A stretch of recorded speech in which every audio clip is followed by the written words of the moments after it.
Fala pessoal, estamos em mais uma aula aqui, nossa última aula de introdução ao Java. Daqui a pouquinho já vamos para a programação orientada a objetos, que em minha opinião é uma das partes mais divertidas aí da programação de forma geral. Creio que vocês vão gostar também.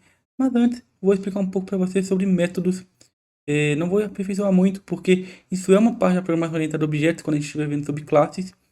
Mas é muito importante a gente entender, porque muitas vezes a pessoa chega no Java, chega nessa nova linguagem e acaba tendo uma certa dificuldade, porque começa a escrever o método de forma errada. É, Agora a gente vai introduzir um pouquinho o conceito de modularização, né? Que é até o motivo do nosso curso todo, né? Programação modular, que é o quê? Dividir o código em partes menores, né? Separadas e escaláveis. Ou seja, a gente pode reaproveitar várias partes. Então isso que é uma modularização. De forma geral, né? A gente vai aprender muito mais coisas, como Solid, design patterns, como modularizar um sistema em si e deixar ele escalável. Mas a modularização básica, que quando você já deve ter mexido em JavaScript, Python, C, o módulo básico, que é criar uma funçãozinha, você já sabe fazer. E a gente vai ver isso aqui agora. E basicamente, em outras linguagens, você pode criar uma função, né? Você basicamente vem aqui em cima, por exemplo, cria uma function. Ou, se você estiver no Python, você vai vir aqui e vai criar uma def. Se você tiver em outras linguagens, enfim, vai variar, mas você vai criar várias coisas e muitas vezes você cria solto aqui em cima. Então, que se você ver, não existe nem a palavra function, nem def, não existe nenhuma dessas palavras. E até se eu tentar colocar um código aqui em cima, dá erro. Por quê? O Java, ele é todo orientado a objetos. Então, como eu já comecei na primeira aula, tudo que a gente for rodar, vai rodar dentro de uma classe, que é essa classe principal, no nosso caso. E, quando a gente quer criar uma função, a gente não pode criar uma função mais. Aqui o nome é diferente, que chama método. Que é uma função, basicamente, né? É aproveitável, que pertence a uma classe. Então, a gente vai criar essa nossa função dentro da nossa própria classe. Vamos criar um exemplo aqui, onde eu quero dizer Olá Mundo. Então eu vou vir cá, vou dentro da minha classe que já public basicamente quer dizer que a nossa método é público, static, que pertence à nossa classe, void, não vou retornar nada, e vou chamar aqui o nome da função, então vai ser dizer olá. Aqui o que a gente pode colocar? Vamos colocar um print aqui dentro, que vai estar escrito Olá Mundo. Se a gente voltar na nossa main, né, que como eu já expliquei, é a nossa função principal, que é onde roda tudo, a gente chamar o nosso dizer olá, ele vai funcionar. Então, se eu rodar meu projeto agora, dizer olá apareceu e ele já é reaproveitável. Se eu quiser colocar várias vezes, posso dar quantas vezes eu quiser e vai estar sendo executado. Detalhe, não precisa se preocupar muito com esse public, com esse static, com esse void por enquanto. Isso aqui é muito importante na programação orientada a objetos. A gente vai ver isso aqui com detalhe nas próximas aulas. Apenas saiba que static quer dizer que o método ele pertence à classe, não precisa instanciar uma classe para poder usar. E public quer dizer que ele é público. Aqui já está funcionando. Mas a gente pode deixar um pouco mais performático, né? Vamos supor que eu quero dizer olá e o nome da pessoa aqui. Como a gente pode fazer isso? A gente pode, basicamente, vir cá. Vamos colocar um parâmetro. Então, toda vez que a gente chamar a função, a gente vai ter que passar uma string que chama nome. E aqui dentro, quando a gente quiser usar, a gente só coloca mais nome. Agora a gente já vê os parâmetros também, que é algo muito importante e que a gente já via em JavaScript, por exemplo, no nosso curso. Porém, não é tipado. Aqui todos os parâmetros também estão tipados porque a TypeScript tem uma tipagem estática. E se eu vier agora e chamar o dizer olá, vai funcionar. Eu preciso passar um nome. Então, eu vou passar aqui, por exemplo, Arthur. Eu executar. Olá, Arthur. Beleza? Então, nosso código está funcionando. Mas, de forma geral, a gente vai ver isso mais para frente, né, com boas práticas.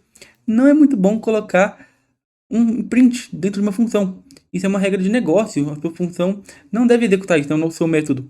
Então, muitas vezes você deve apenas retornar uma string e na sua main, né, no seu método principal, você coloca os prints. Eu não vou mais colocar print, eu vou retornar o olá direto, então vou colocar aqui um return. Vou colocar olá, vírgula, dar um espaço e colocar o nome da pessoa. Então, mais nome. Mas ainda está dando erro. Por quê? Porque lembra que eu comentei que o void é que não está retornando nada? Nosso caso não está retornando nada, ele está retornando uma string. Então a gente precisa colocar aqui string. Nosso método funcionou, parou de reclamar. Se eu rodar aqui, vamos testar no que vai dar? Não mostra nada. Por quê? Porque eu só chamei o dizer olá. Ou seja, retornou uma string, mas não retornou para nada. Só retornou. Eu preciso fazer o quê? Colocar um print aqui dentro agora. Então, print ln. E aqui que eu chamo meu método. Dessa forma, sim vai funcionar. Vamos fazer agora uma mini calculadora, onde eu quero fazer soma e subtração. somente isso. Como a gente pode fazer? Eu vou colocar aqui como soma, ou melhor, somar, né? É bom colocar um verbo no método, que está executando algo, né? É uma ação. Então, somar. Vou receber um inteiro que vai ser A, outro inteiro que vai ser B, e basicamente na soma eu vou só retornar A mais B. Se você está até reclamando porque está retornando uma string, agora tem que retornar um inteiro. E não existe mais a variável nome. Então o que eu vou fazer aqui? Retorne A mais B. Subtração vai ser igual. Então eu vou só copiar esse código aqui, vou colar aqui embaixo, vou trocar por subtração, trair no caso, para poder ter no infinitivo, A menos B. Agora na main, eu apenas chamo esse método. Se eu vier aqui, ó, somar 5 com 5, vai dar 10. Se eu quiser subtrair, eu vou subtrair aqui 10 com 2. Então, 10 com 2, que vai dar 8. Aí, ó, 10 e 8, correto. Então, isso aqui é um básico de módulo. A gente fez aqui um bem simples, né? Só para poder mostrar como que é um parâmetro, passar um dado aqui dentro, como que funciona os retornos.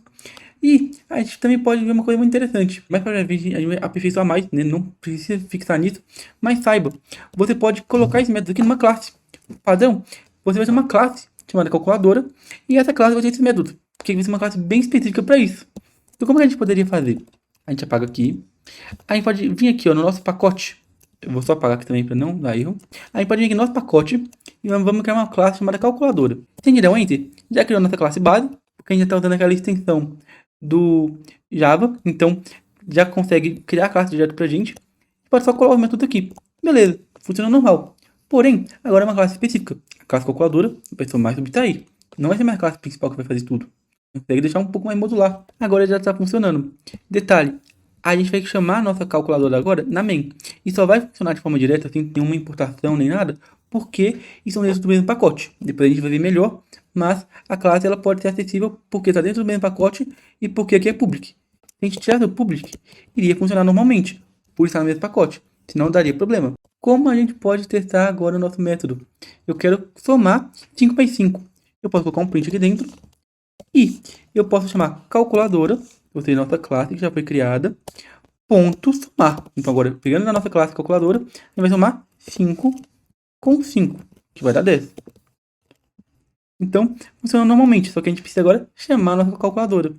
E, mais para frente a gente vai ver melhor, mas se o nosso método aqui dentro, ele não tivesse com static, se fosse apenas público, ou seja, ele pertence à nossa classe, ele não iria funcionar dessa forma, porque a gente precisa criar um objeto.